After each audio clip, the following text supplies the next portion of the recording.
sí, 20 minutos cada uno, 25, si no, si fuera necesario, nosotros aquí lo acomodamos.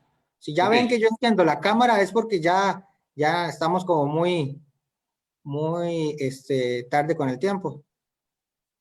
Ok. Julio, ya ahora sí ya vamos a comenzar, Julio, para que estés atento con el video.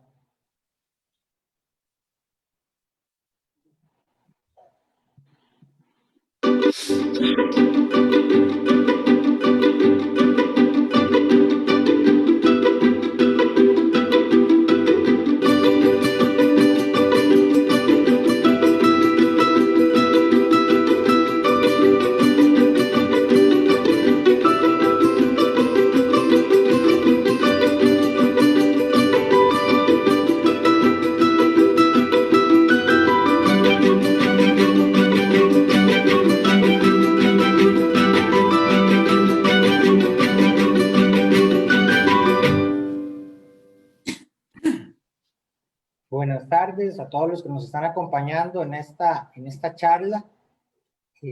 Hoy iniciamos el primer congreso virtual, el Export Regional Summit, como lo hemos denominado. Es parte de los retos que nos ha traído este año 2020, pero que nos ha también dado buenas cosas, como que hoy hemos hecho un recorrido con especialistas en Colombia, México, en los Estados Unidos, en el Caribe. Hemos analizado temas puntuales, producto fresco, en mercados determinados como los Estados Unidos, Europa, industria alimentaria, oportunidades en el food service. Incluso ahora en la charla anterior estábamos hablando de empaques y del mercado caribeño, pero queremos poder dar una visión de qué está pasando a nivel internacional, no solo para tipos de productos en específico, sino un poco hasta el nivel más político, económico, que tiene una repercusión siempre en la parte comercial de las empresas, pero caer también en lo interno de la empresa, cómo esto está transformando a la empresa exportadora, cómo lo que está pasando en Latinoamérica, cómo lo que está pasando en los Estados Unidos y en otros mercados debe transformar a los gerentes de empresas exportadoras, porque aquí no se está aislado. Para eso tenemos realmente dos invitados de lujo, don Benjamín Vargas, que es profesor de la Universidad LID, que con LID tenemos, la Cámara de Exportadores tiene una alianza donde nos apoyamos en iniciativas como esta y hacemos una serie de webinars y eventos a lo largo del año. Compartimos ese interés por el sector de exportadores. Es una universidad especializada en el comercio exterior. Don Benjamín tiene una maestría en el INCAE y es abogado de la Universidad de Costa Rica. Y nos acompaña también don Norman Segura, que es el director del Centro Internacional de Política Económica para el Desarrollo Sostenible de la Universidad Nacional, y además don Norman ha sido también ministro y ha estado como presidente ejecutivo del INA, entre otras experiencias. Les agradecemos mucho, les cedemos el espacio y estamos seguros que, bueno, el público que tenemos ahorita acá en esta plataforma, en nuestra web, porque las charlas pueden irlas viendo una y otra vez, o en redes sociales, en este momento estamos en una red social también, pues van a valorar mucho esta presentación.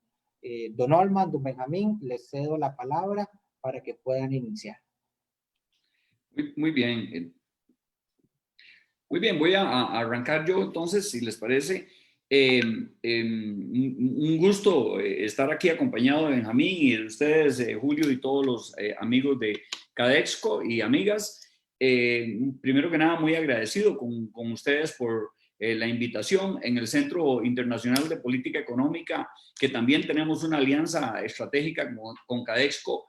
Tenemos un área de investigación en todo lo que significa comercio internacional y también tenemos una maestría en gerencia del comercio internacional.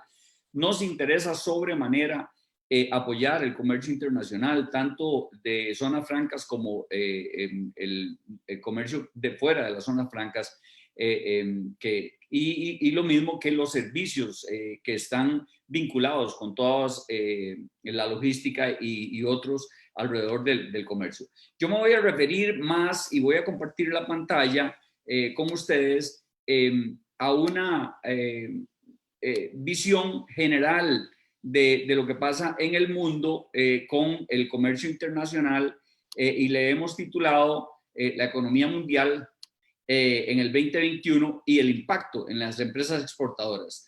Debo decir que, aunque yo estoy haciendo la presentación, los datos y la investigación también han sido parte del trabajo de compañeros que se vinculan con esta área que yo decía de gerencia de comercio internacional y del área de investigación en comercio, que son Suyen Alonso, la máster Suyen Alonso y el máster Jorge Solano. Pero bueno, vamos a esto. Primero voy a hablarles del contenido de la presentación. Vamos a ver si pasa la menú. Ok, aquí están los contenidos. Cuatro temas quisiera hablarles.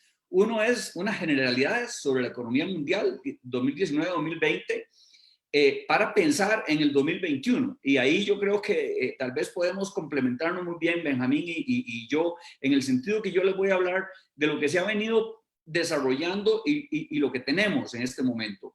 Y al final vamos a ver algo de perspectivas, pero estoy seguro que a nivel de empresa ustedes necesitan tener el panorama general para después caer en las decisiones empresariales. El segundo tema es el comercio internacional en América Latina y en Centroamérica. ¿Y qué ha pasado? El tercer tema es los efectos para las empresas exportadoras, sobre todo las expectativas y la situación actual.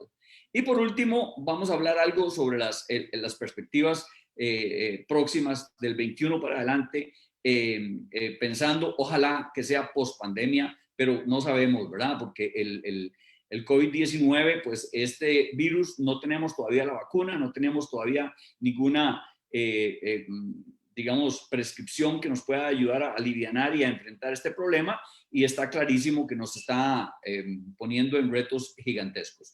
En los cuatro contenidos quisiera dejar cuatro mensajes, y ese, digamos, en vez de unas conclusiones, cada uno de los contenidos va a tener un mensaje. Empecemos entonces por las generalidades de la economía mundial 2019-2020. Aquí tienen ustedes un mapa en donde se muestran, digamos, los impactos de los flujos comerciales tras el COVID-19. Espero que se vea más o menos bien, pero bueno, les voy a contar que aquí está a nivel global, hay una caída importante, una recesión en la economía mundial profunda, de menos 3% anual en el 2020 proyectada. Y además, más global, 6.1 negativo anual en las economías avanzadas y menos 0.1 anual en las economías emergentes. Entonces, aquí se ve en las economías emergentes para el 2020 menos 1%, y se proyecta para el 2021 un poco creciendo, pero para las avanzadas un menos 6.1%, a nivel global una recesión de un menos 3%. Si tomamos por cada una de las regiones, ahí está, les va a quedar el mapa en la presentación, pero bueno, por ejemplo, en Europa ha sido catastrófico, todos con flechas para abajo, ¿verdad? España menos 9.6, Francia menos 8.5, Alemania menos 8.1, Italia menos 9.0. Todos ellos tienen relaciones con nosotros y todos ellos tienen también transacciones que nos impactan a nosotros o a nuestros socios. De luego que Estados Unidos podemos ver menos 7.9, ¿verdad? Entonces, esta es la situación según el Fondo Monetario Internacional en los últimos datos que nos estaba dando para este año. Veamos, vamos a ver. Algo pasó aquí. Ahí está. Vamos a ver entonces por regiones. Y lo que venía sucediendo en el 2019 y para acá.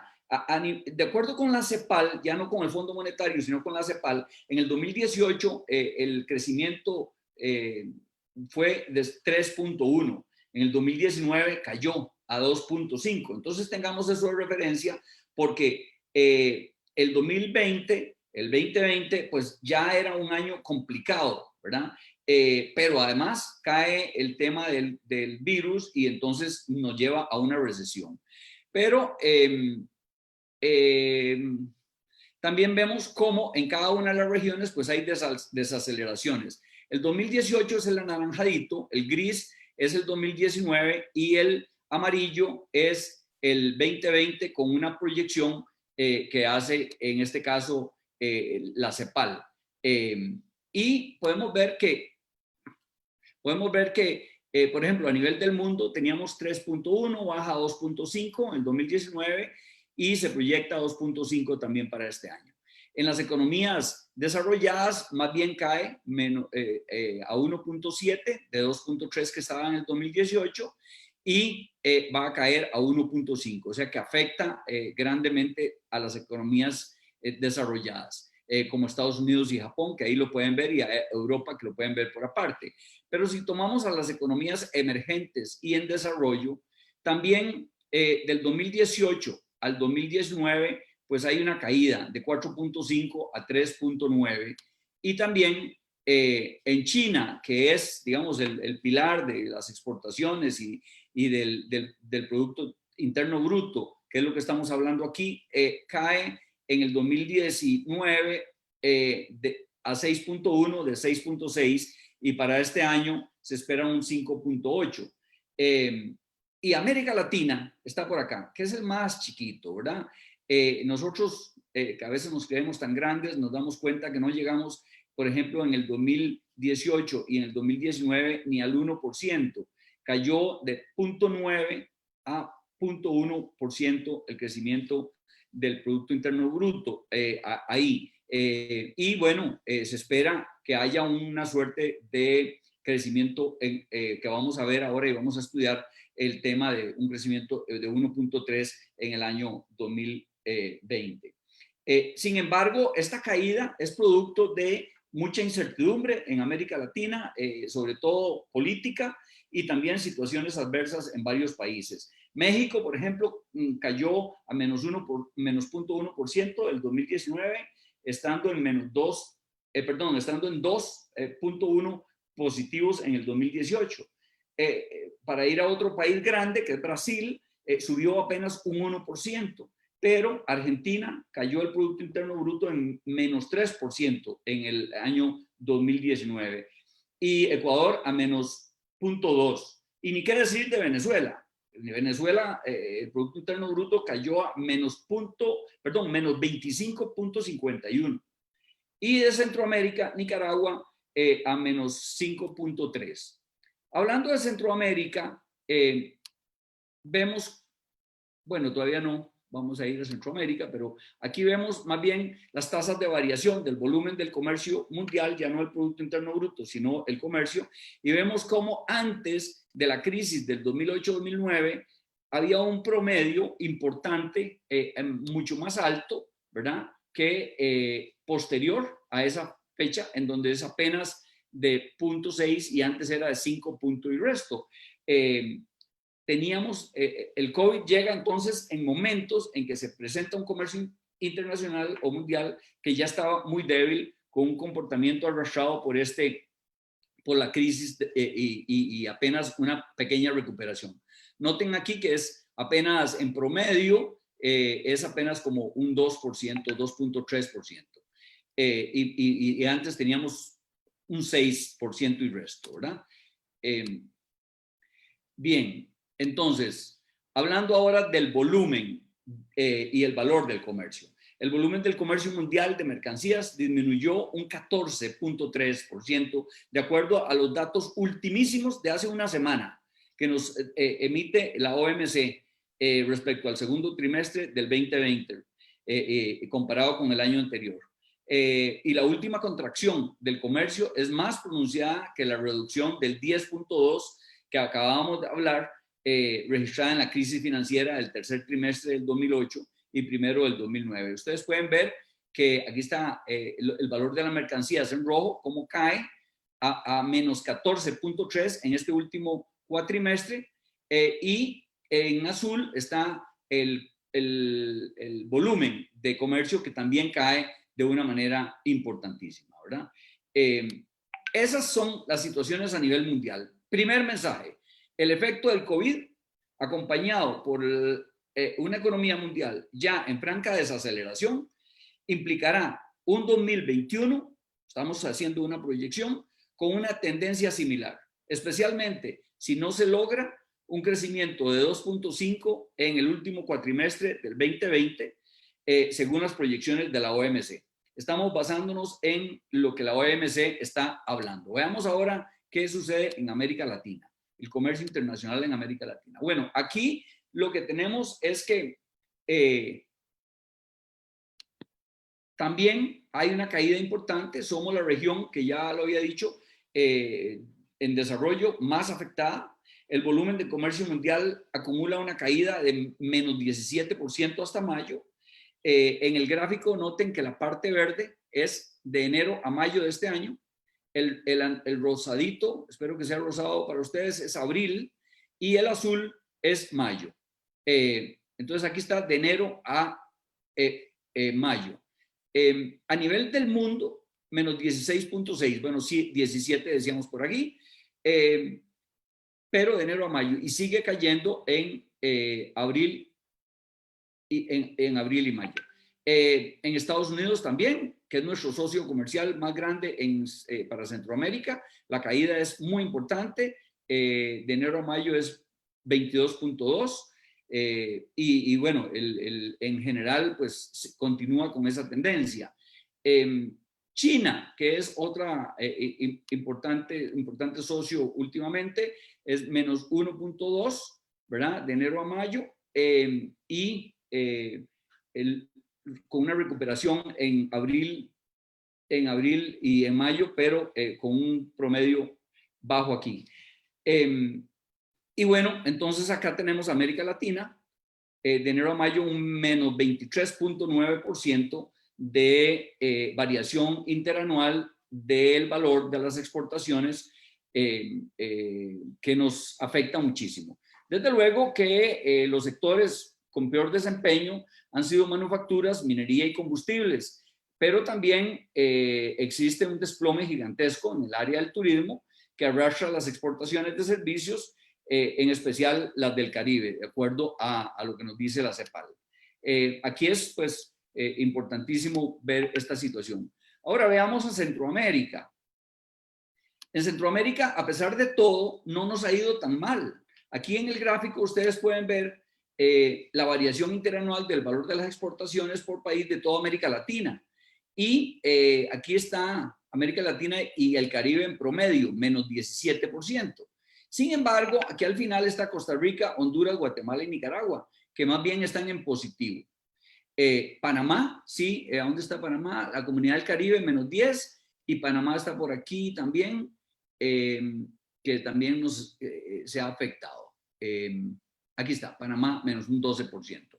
Entonces, tengamos en cuenta que esta variación de las exportaciones para Nicaragua está aumentando un 14% con respecto al año pasado, Guatemala un 3%, Costa Rica un 2% y Honduras un 2%. Y en sus exportaciones. O sea, no nos ha ido tan re mal como habíamos incluso pensado al principio.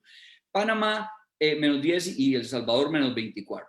El aumento se explica por las ventas de bienes manufacturados, sobre todo suministros médicos y equipos de protección, pero también por los productos agrícolas básicos, porque el consumo de los productos agrícolas ha sido más sostenido, ha aumentado casi en todo, sobre todo los de alimentación, y un poquito, como vamos a ver después, el precio del oro también ha significado importantes ingresos para Nicaragua y un poco para Honduras. Entonces aquí viene el mensaje 2, que es que una América Latina golpeada en el ámbito comercial, en la que conviven sectores que se han fortalecido, como los bienes agrícolas básicos, y otros claves muy debilitados, como las manufacturas, la minería, el combustible y el turismo. Tenemos ganadores y perdedores con la situación. Hablemos del tercer tema, y perdón que vaya tan rápido, pero si no, no me alcanzaría el tiempo. El tercer tema es, veamos las empresas exportadores o veamos las exportaciones de cómo se han comportado.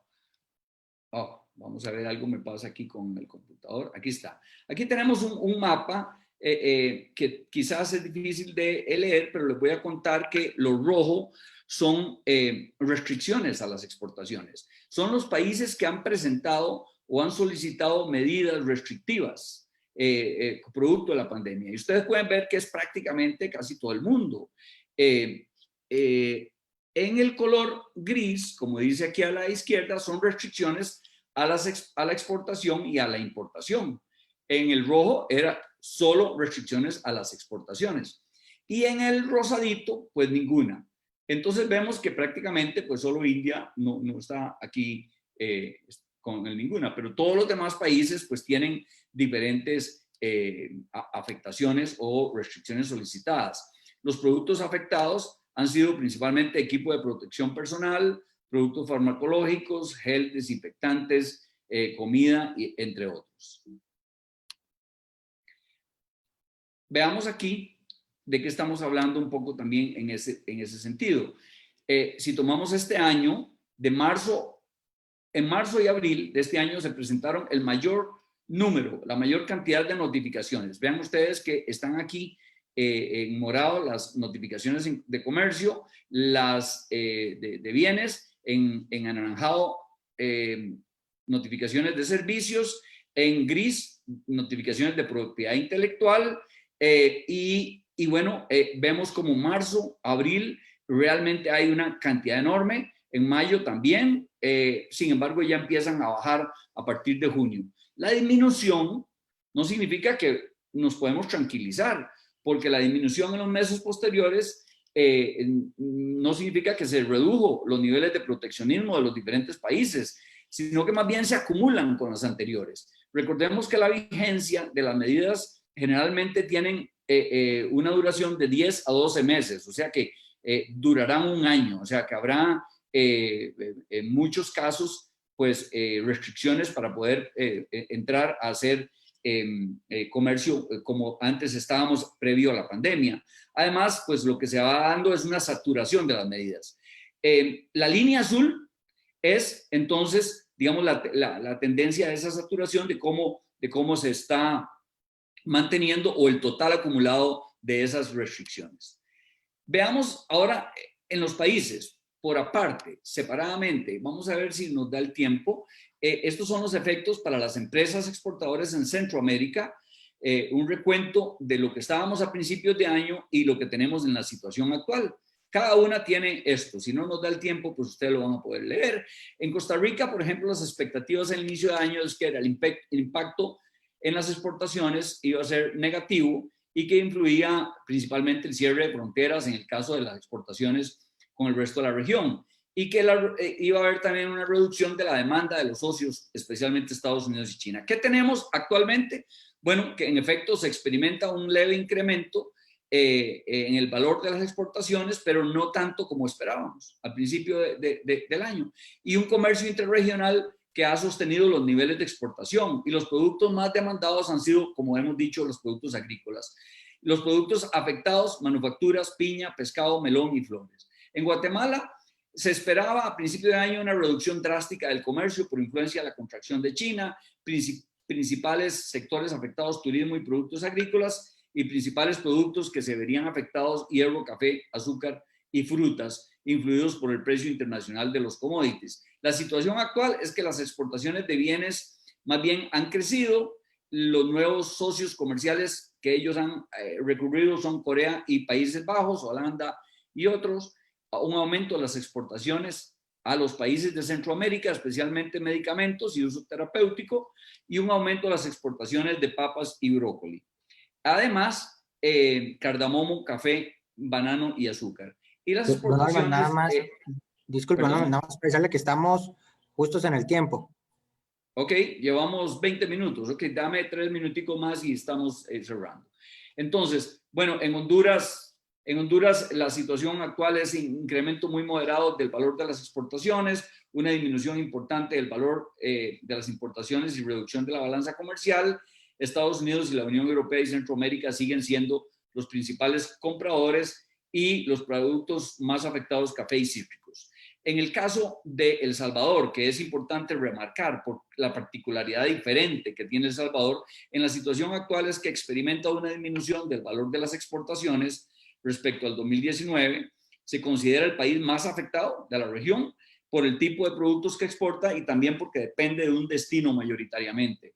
y además las demandas de bienes en el mercado interregional se han reducido un 13%, donde ellos participaban de manera importante. Y los productos más afectados han sido textiles y manufacturas. Y Nicaragua, en cambio, ha aumentado un 14% las exportaciones, especialmente en el régimen de zonas francas, y los principales productos exportados no variaron: oro, en este caso con un mejor precio, carne, café y tabaco, y productos afectados: azúcar, maní. Estados Unidos, Centroamérica y Taiwán siguen siendo los principales socios que ellos tienen. Entonces, mensaje 3, bueno, que las empresas exportadoras deberán enfrentar escenarios cambiantes entre la facilitación de comercio, agilización de trámites en frontera ante las nuevas medidas sanitarias y nuevas restricciones, resultado de la restricción de comercialización de insumos médicos y alimentarios. Para terminar, entonces, las perspectivas a futuro. Bueno, ay Dios, aquí se me cerró este.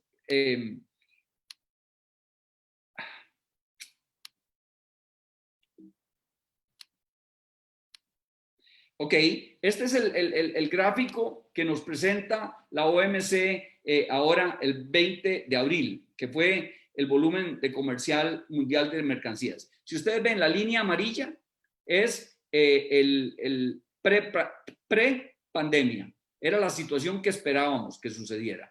Sin embargo, la OMC nos presenta dos escenarios, uno optimista y uno más pesimista. El optimista es el verde, que es, cae aquí el comercio de una manera importante y luego se vuelve a recuperar en el año 21. Dice, se describen dos posibilidades, ¿ok? El volumen de comercio mundial y mercancías se contraería en el 13% en el 20 y pesimista 32%, o sea, caería un 32% en el rojo, ¿verdad? Situación actual para alcanzar el nivel este de 13% sería que creciéramos nosotros un 2,5%.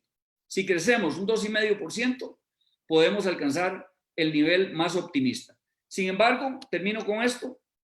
Hay gente que dice que la economía se va a comportar como una V, cae y rebota y vamos a crecer el año entrante. Otros dicen que como una L, cae y va a seguir abajo bastante tiempo. Otros como una U, que cae y va a tomar unos años y se va a recuperar. Otros como una K, que cae y unos suben y otros bajan. Unos productos van a poder subir y otros van a bajar. Y finalmente, otros plantean que va a ser una W, que cae, sube y baja dependiendo de las olas de la pandemia. Yo termino diciendo que yo creo que va a ser como un check, como una señal esta de check, que es que cae y va a ir lentamente subiendo, pero va a tomar unos 2-3 años. Y entonces con eso termino. El mensaje 4 es que hay un ritmo de recuperación económica lento, pero no es el peor escenario. Tenemos que ser optimistas. Aunque la región de América Latina ha sido la más afectada, la mayoría de los países de Centroamérica han respondido positivamente y se requiere, eso sí, de políticas públicas. Ojalá que el gobierno nos esté escuchando a favor de empresas exportadoras, facilitación de comercio y acceso a financiamiento para que puedan soportar los problemas de la crisis y los problemas de la pandemia que estamos teniendo, especialmente en la parte logística. Muchas gracias. Creo que no me pasé mucho. Muchas gracias, don Olman. Ahora al final vamos a hacer un análisis de las dos presentaciones. Entonces, don Benjamín, le agradecemos mucho si puede iniciar. Con todo gusto, muchas gracias por escucharnos esta tarde y acompañarnos, y muchas gracias, don Olman. Es un placer, la verdad que un honor compartir con usted foro, y mucho más aún después de esa introducción que me parece que nos da una excelente perspectiva, una muy buena perspectiva de lo que es este año atípico y de lo que debemos esperar, o de lo que podemos prever hoy que vamos a esperar para el próximo.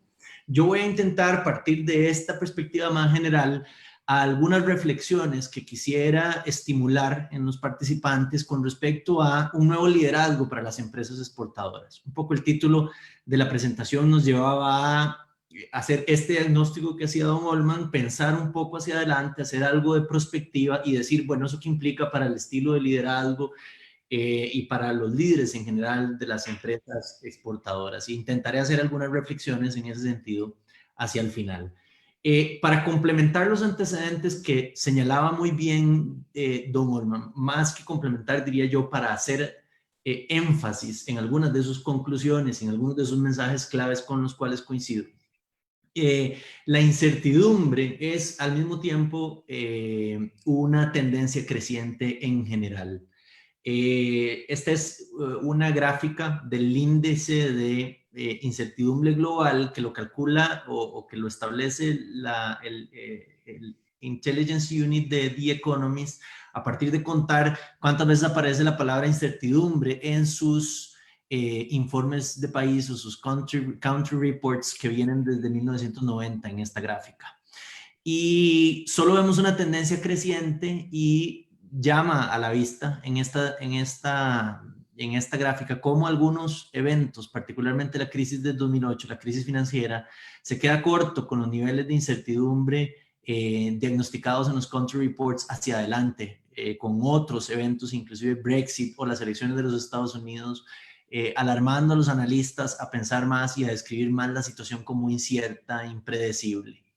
Y lo mismo es consistente en otro reporte. Este es un reporte que más bien lo que hace es señalar el índice ya no en los reportes de The Economist, sino en los reportes en la cobertura mediática, igual de la palabra incertidumbre. Y uno puede ver cómo hay realmente una poca variabilidad a cierto nivel y que más recientemente se supera por órdenes de magnitud.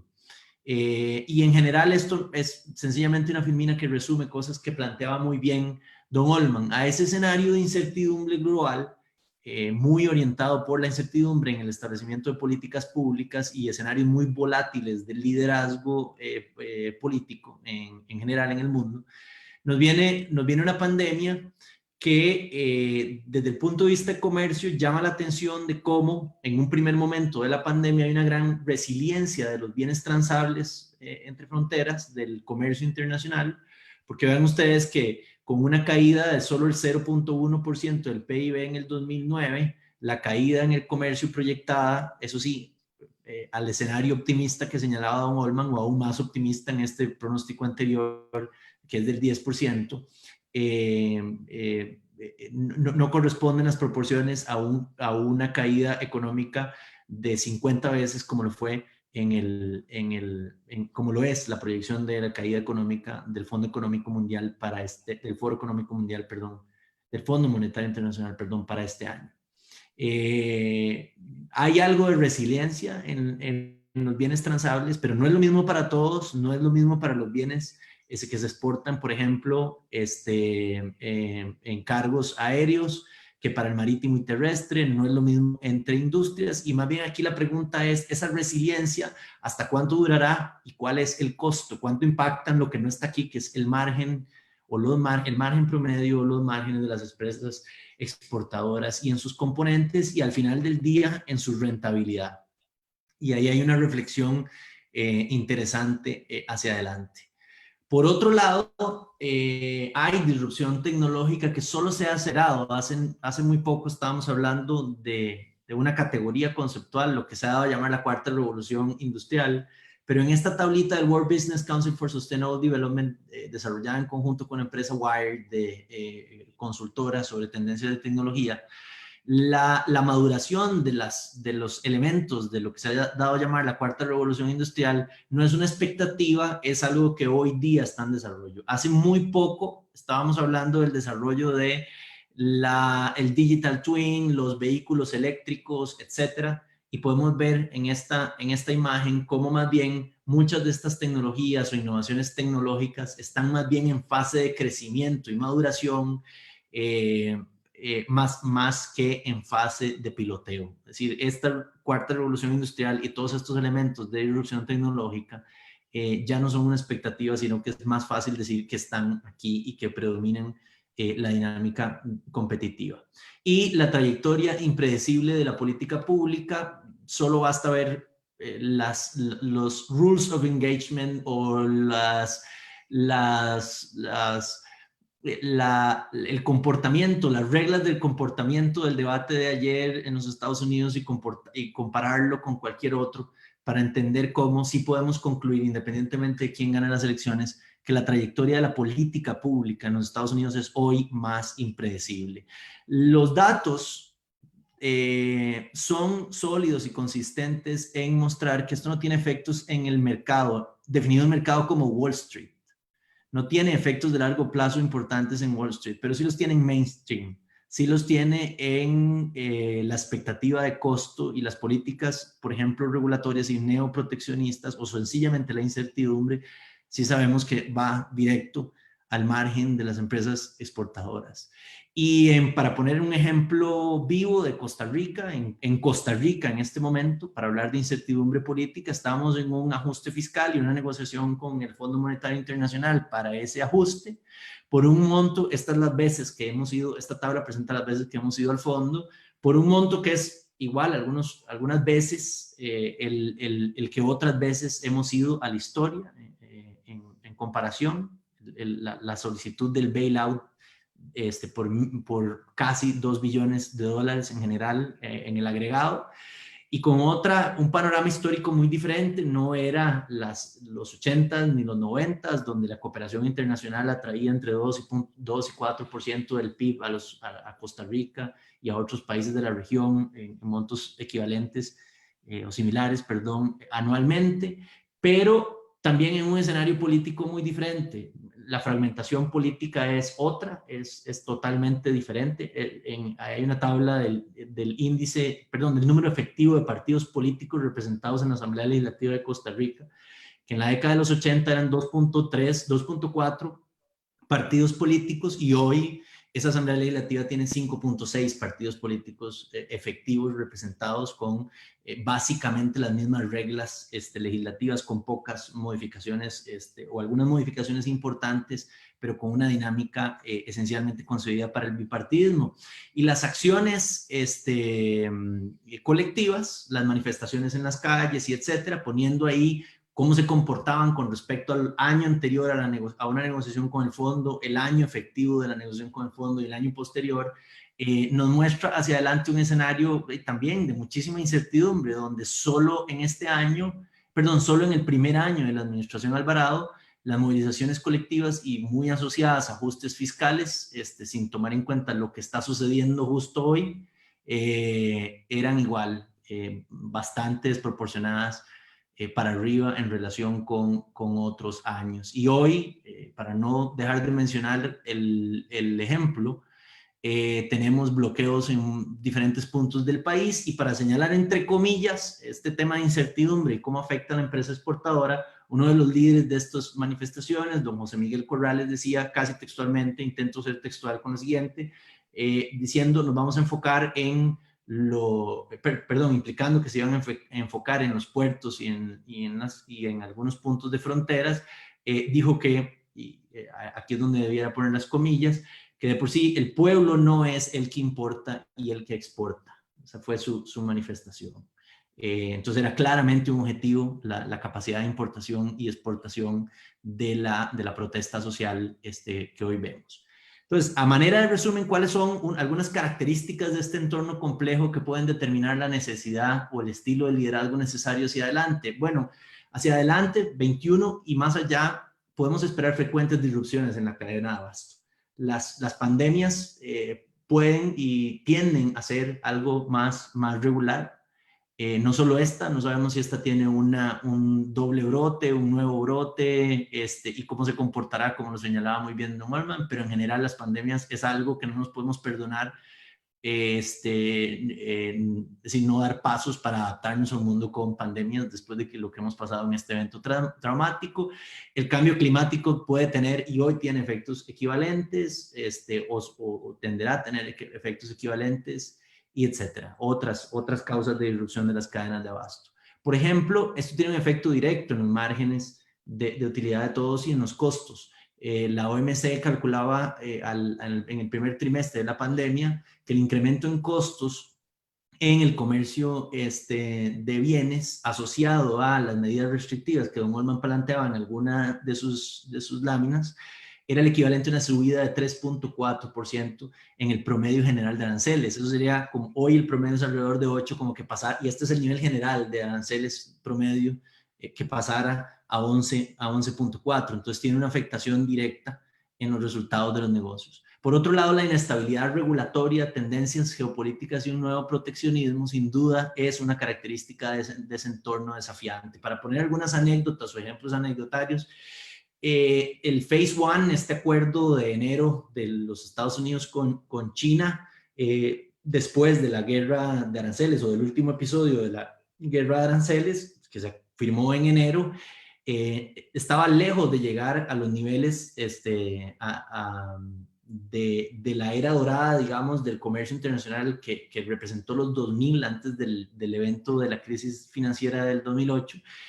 Pero aún así, aún llegando a este acuerdo, dejó los aranceles a un nivel de 6 veces los niveles previos a la guerra arancelaria.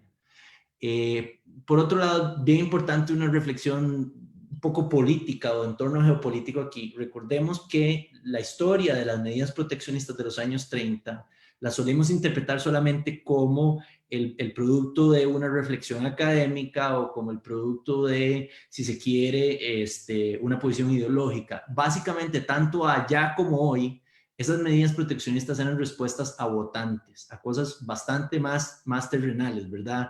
A los votantes que tienen una necesidad de reacción frente a un entorno económico desafiante, y entonces medidas proteccionistas en general o de distorsión de mercados tienen alta resonancia en los votantes. Entonces podemos seguir esperando esto todavía en ese entorno.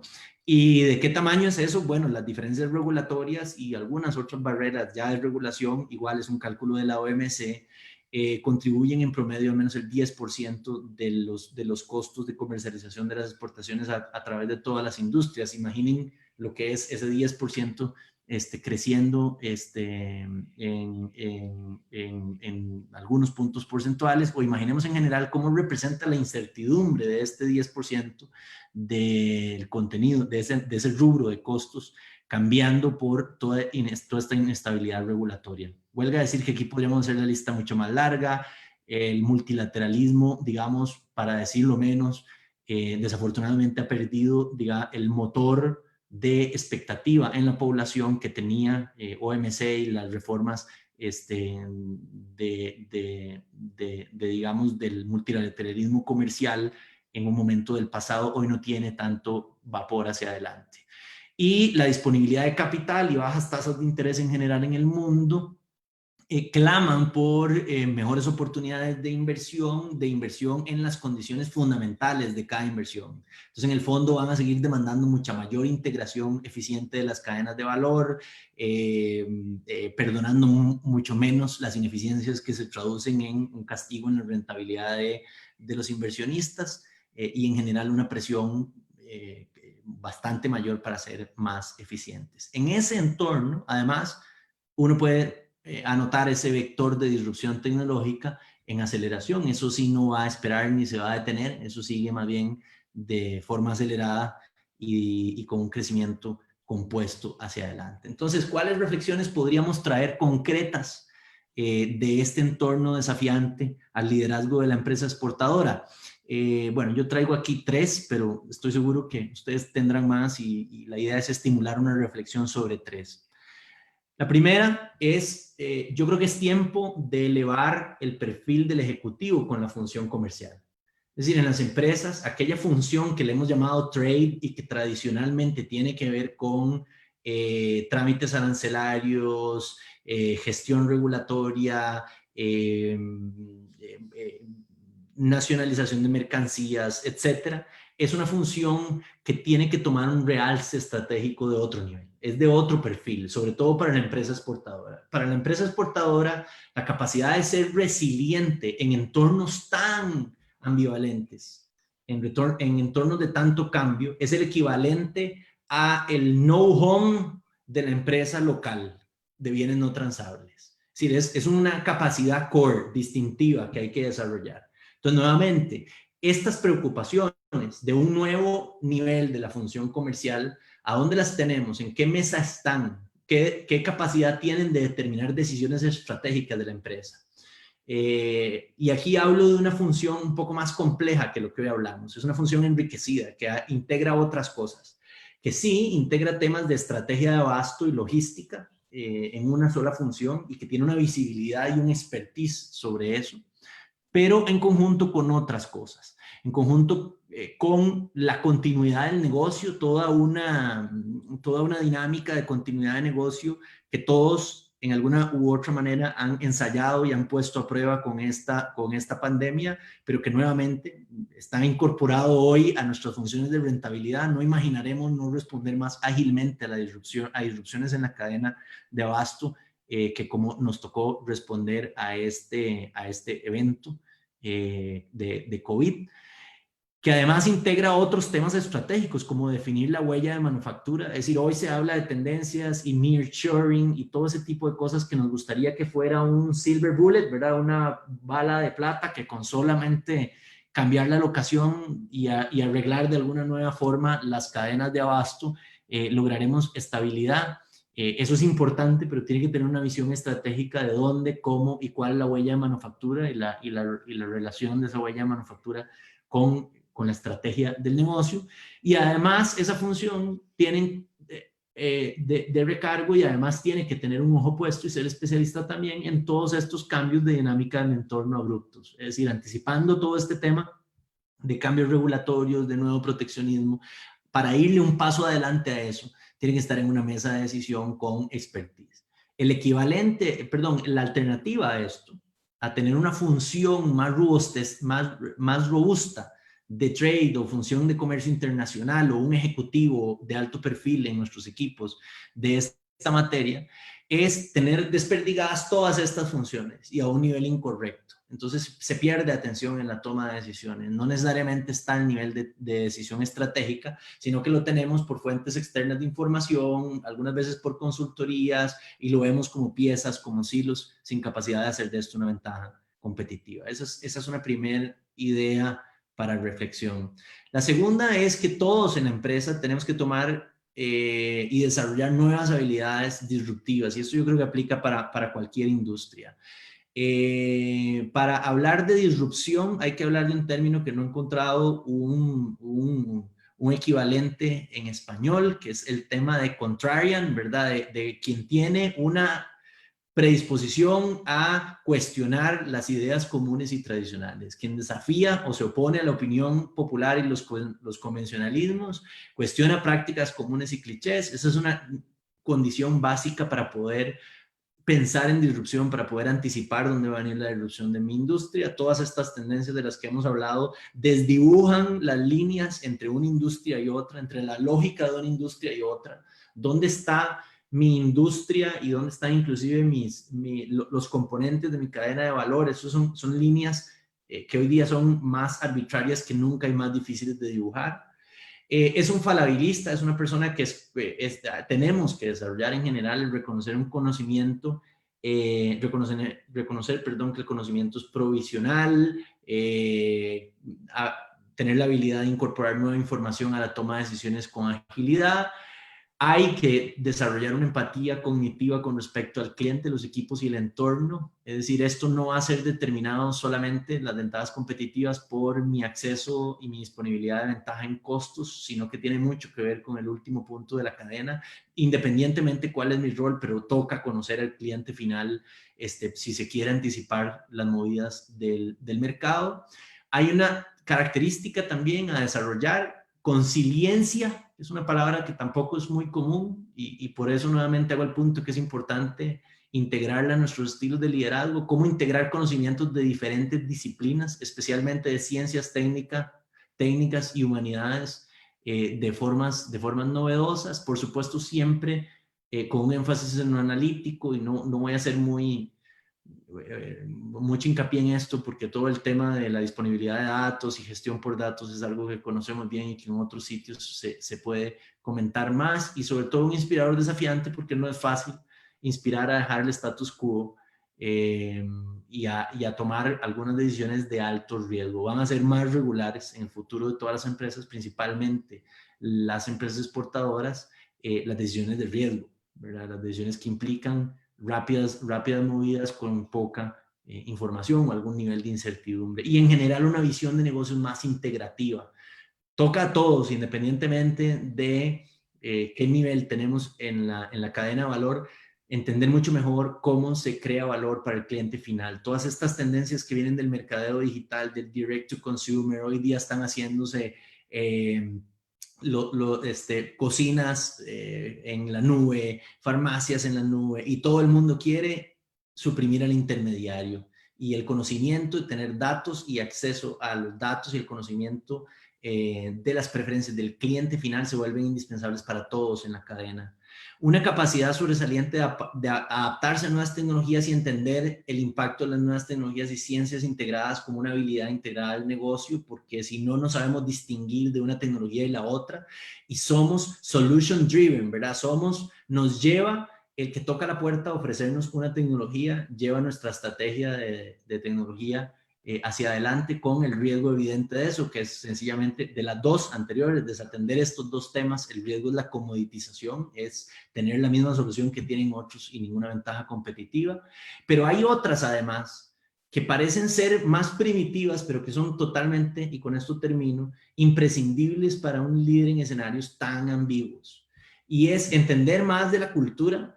En nuestros salones de toma de decisiones estratégicas no se habla mucho de temas culturales. Bueno, esta es una era de culturas cambiantes y de subculturas cambiantes. Nos tocó a nosotros mismos cambiar muchos de nuestros comportamientos y patrones de conducta ahora, ver el mundo diferente, y va a seguir siendo así. Y una habilidad de anticipación estratégica, que es esto de hacer escenarios, war rooms, tirar escenarios probables, escenarios más que probables, escenarios posibles, y esta es toda una disciplina que justamente nació con una empresa que tenía una alta huella internacional, que era la corporación Shell. La corporación Shell hizo lo que se llama Strategic Foresight y estableció ejercicios para buscar anticipar el futuro, no prever el futuro, no pronosticarlo, sino preverlo de alguna manera y tirar escenarios, algunos ejercicios más de la práctica militar. Con ese juego de escenarios, una empresa intensiva en minerales y en el uso de recursos naturales en general, pudo anticipar algo que era muy poco probable anticipar en su momento, en el momento en que emprendieron estos ejercicios, que era la caída del muro de Berlín y toda la consecuencia que eso tuvo. Poder anticiparlo hizo toda la diferencia en el desempeño de esta empresa. Hoy día, en todas las dimensiones, se gestan cambios muchísimo más acelerados, casi a nivel de vértigo, que lo que fue en su momento la caída del muro de Berlín, aunque en algún momento nos hubiera parecido que había sido el fin de la historia, como dijo algún analista. Esos serían mis aportes a la conversación, y atento a sus preguntas y comentarios a la orden. Muchísimas gracias, don Benjamín y don Olman. Creo que de lo bueno de tener dos especialistas como ustedes es que podríamos ampliarnos, podríamos seguir aquí por mucho más tiempo tratando todo esto que ustedes han presentado hoy, y que lo que hemos buscado es dar una visión general, una radiografía prácticamente tanto a nivel internacional, prácticamente geopolítico, como la realidad de las empresas y los retos que se están presentando.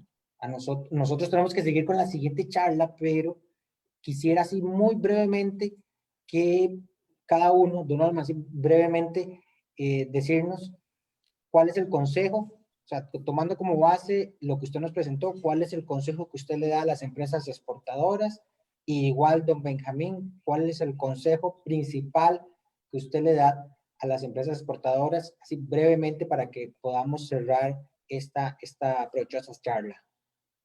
Don Olman. Sí, claro, con muchísimo gusto. También es que nos portamos muy bien, Benjamín y yo. Creo que con el tiempo fuimos bastante puntuales.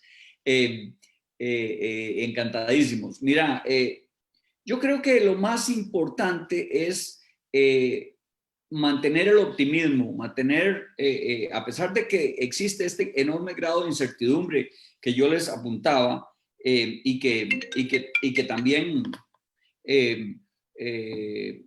Benjamín ha enfatizado, incluso con los gráficos y todo. Bueno, lo que creo es que a pesar de esa situación, nosotros tenemos que buscar la manera de cómo mantener la esperanza y mantener digamos, activo el optimismo. Pero no solamente es un sentimiento, sino es una acción. Es una acción en donde usted tiene que estar investigando, tiene que estar atento a lo que está sucediendo, a la información que tenemos, ¿verdad? Entonces, ustedes vieron cómo la OMC, el CEPAL, el Fondo Monetario, está permanentemente haciendo ejercicios de prospectiva. A nivel de la OMC hay mucho también respecto al trabajo de las regiones, y eso es fundamental para el empresario. Por otro lado, yo creo que también a nivel local tiene que vincularse, tenemos que crear más estas alianzas entre el sector público y el sector privado.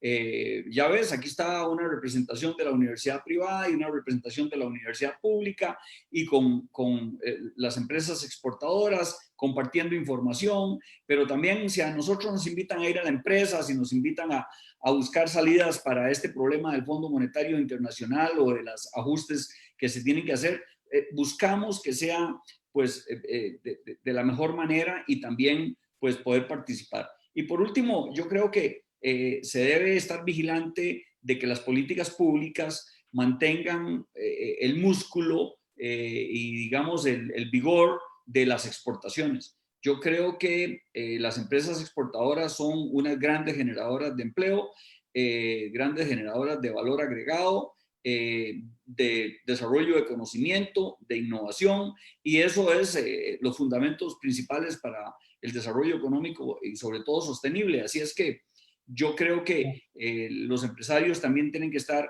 atentos y vigilantes a las políticas públicas que se desarrollen en el país. Gracias. Muchas gracias, don Olman. Don Benjamín. Bueno, yo agregaría, coincido con las reflexiones de don Olman, agregaría el consejo de preocuparnos todos en las empresas exportadoras por desarrollar la capacidad de cambiar rápidamente como una habilidad corporativa. Es decir, ser intencionales en eso.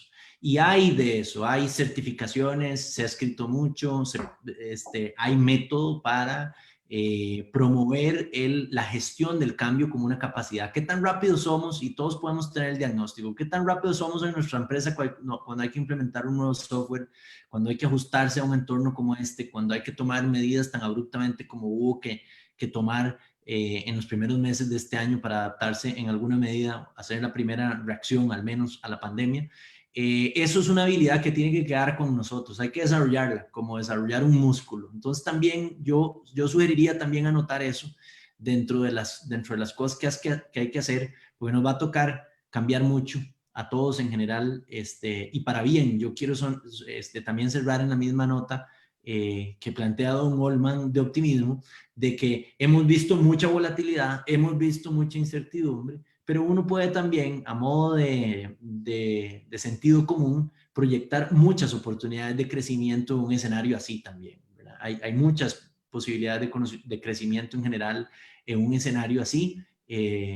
Lo difícil es recoger la cosecha y aprovechar esas oportunidades, pero ahí están, y este tipo de reflexiones van en la dirección correcta a prepararse para así hacerlo. Bueno, muchísimas gracias a ustedes dos. Agradecerle a la Universidad Nacional, al CIMPE, a la Universidad LID por apoyarnos en no solo esta charla, sino en este congreso y en otras actividades que hacemos durante el año. Los invitamos. La siguiente charla es también un tema esencial ligado a esto, y es el financiamiento. Vamos a tener un representante del Sistema Banca para el Desarrollo hablando sobre qué opciones hay de financiamiento en etapas tempranas. Y es que aquí hay todavía muchos emprendedores que desde que su empresa nace ya está viendo hacia el mercado internacional y viendo qué oportunidades hay. Así que ya en el chat tienen el link para la siguiente charla, los que gusten acompañarnos, y les agradecemos mucho a todos los que nos acompañaron en esta charla. Por ahí alguien solicitó la presentación. Con mucho gusto yo se la voy a mandar a su correo en formato PDF y para que la puedan repartir. Perfecto, muchísimas gracias, don Álvaro, muy amable, y seguimos con la siguiente charla. Gracias. Gracias.